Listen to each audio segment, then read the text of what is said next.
So doctor Sony, कॅन्सरचा धोका कमी करण्यासाठी जीवनशैलीमध्ये काय बदल घडवून आणता येतील? बरेच बदल आहेत. ती गॅरंटी नाही, ती काय लस नव्हे, की ते केलं की आपल्याला कधीच कॅन्सर होणार नाही.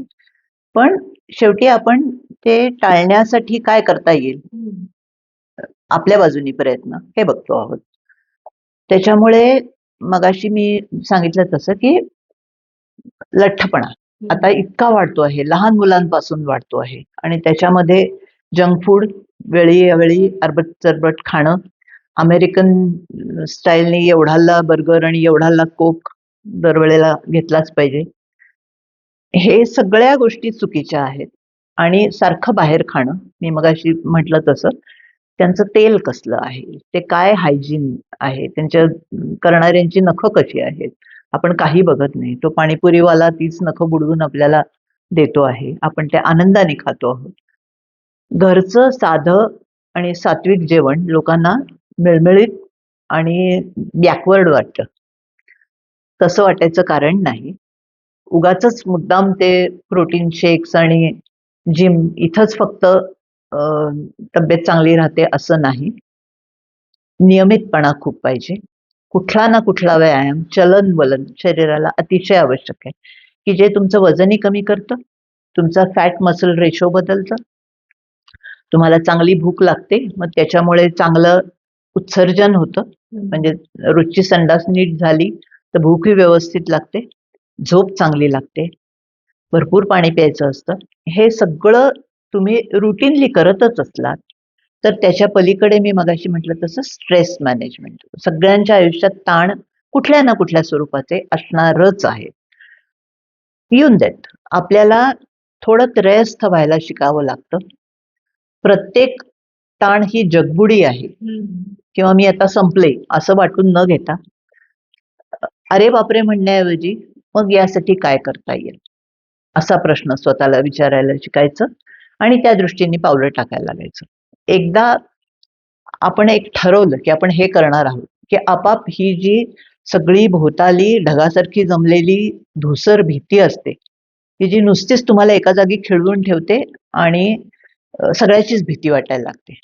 त्यापेक्षा हे करायचं आहे म्हटलं की इनटँजिबलचं टँजिबल होतं. हे सगळं छोट्या छोट्या पायऱ्यांनीच घडत जातं, एका दिवसात होत नाही. म्हणून नियमितपणा लागतो. त्यामुळे लाईफस्टाईल मधले बदल म्हणजे नवीन जगात जगायचं आहेच, पण जुन्या काळात जी माणसं प्रचंड इकडं तिकडं चालत जायची, कोपऱ्यावरच्या पानवाल्याकडे स्कूटरवर बसून नाही जायची, चालत जायची किंवा शेतात कित्येक मैल चालत जायची. ठराविकच वेळेला ठराविकच गोष्टी आणि त्यात फॅट अतिशय कमी असायची. या सगळ्या आपल्याला जरा मुद्दाम जाणवून करायच्या गोष्टी आणि आता सगळ्यांची सुस्थिती आहे. तर ज्या महाग गोष्टी आहेत त्याही तुम्ही म्हणजे उदाहरणार्थ ब्रासिका फॅमिलीतले सगळे भाज्या या कॅन्सर फाईट करायला मदत करतात. ओके. मग त्यासाठी तुम्हाला महागाची ब्रोकोलीच खाल्ली पाहिजे असं नाहीये ना. तुम्ही पानकोबी पण खाऊ शकता, फुलकोबी पण खाऊ शकता, नवलकोल पण खाऊ शकता. तुम्हाला अँटीऑक्सिडंट्स हवी आहेत, तर तुम्हाला ते ड्रॅगन फ्रूट आणि किवीच आणलं पाहिजे असं नाही. आपलं संत्र आहे, पेरू आहे, पपई आहे, केळी आहेत. भरपूर फळं, भरपूर भाज्या, भरपूर सारक, चघळ चोथा, भरपूर पाणी हे सगळं याला मदत करतं. हे आपण लक्षात ठेवून आपल्या दिनचर्येचा भाग केल्याशिवाय घडत नाही.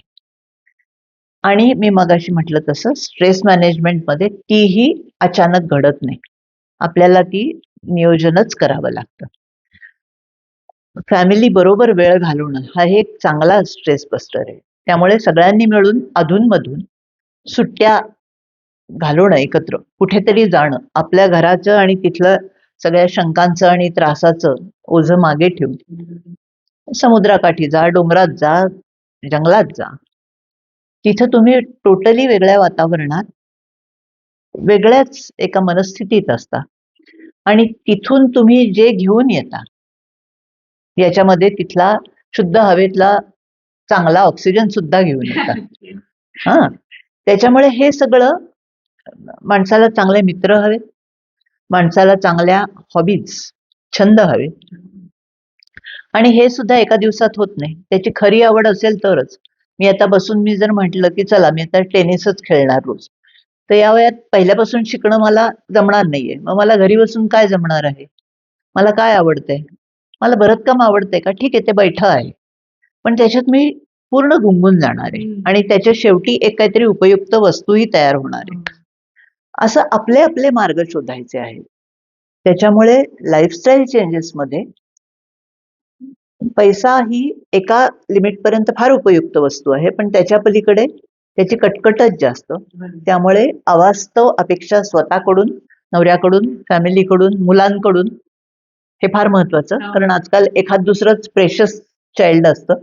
मग त्यांनी सतत पहिलंच आलं पाहिजे, त्यांनी हार्वर्डलाच गेलं पाहिजे, हे जे सगळं आहे, असं करायचं नाही. ऍक्सेप्टन्स ही एक फार मोठी गोष्ट आहे. आणि आनंदात राहणं, स्वस्थ राहणं ही एक फार मोठी गोष्ट आहे. ती थोडी कष्टाने पण हळूहळू अंगवळणी पडते. त्यामुळे हे सगळं केलं तर मग स्वस्थ आणि आनंदी आयुष्य मिळतं.